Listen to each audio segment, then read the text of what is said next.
सुखने विच आए महाराजा जी, हरी सिंह ही ना दसदे। सिर पगड़ी गल मोती माला, बोल दे हसदे हसदे के सुन अमराक खड़ा उठ तू, चल चल चे घूमन शहर जम्मू। मी दसंग तुगी के कहा पहले, अज के आए दसिया तू। ओए क्या त्यार मैं शैल बड़ा मी राजा जी कन्ने घूमना। किन्ना किश उन्हें सुनाना मी, किन्ना किश उंदा मी सुनना। लिया टांगा पिंड नवे शहरा, दिखदे सुनदे जांदे जादे, भला सपाया डोगरिया, गीत ही राजा जी गा दे। राजा जी पुजे शहर जम्मू, गांदे गांदे रुकी गए। अखिएं अथरू मुंह निकली बाजनी, डर मारे सा सुकी गए। एक किता मेरे जम्मू दा, राजा जी मिगी पुछदे।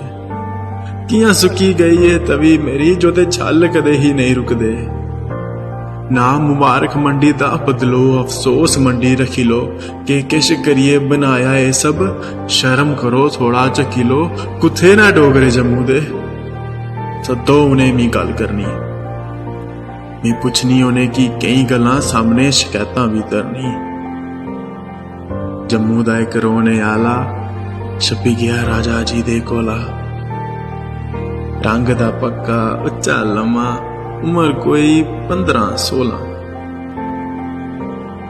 सद्या राजा जी ने कोल उसी पुछया, ग्रां कुथे के ना तेरा। उसी समझ नहीं आया, पुछया ही हरी सिंह जी ने सवाल जड़ा। मुझे डोगरी बोलना नहीं आती, हिंदी बोले सब घर पर हैं, जो बोलता डोगरी राजा जी उसको बोले ये अनपढ़ हैं।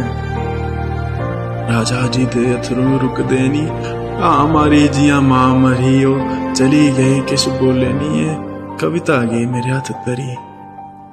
चंगा गए आओ गए टुरी, दिखने पहला ए नया जम्मू, किश करी जे सकदे करी लवो, नहीं ते उत्थे गया जम्मू।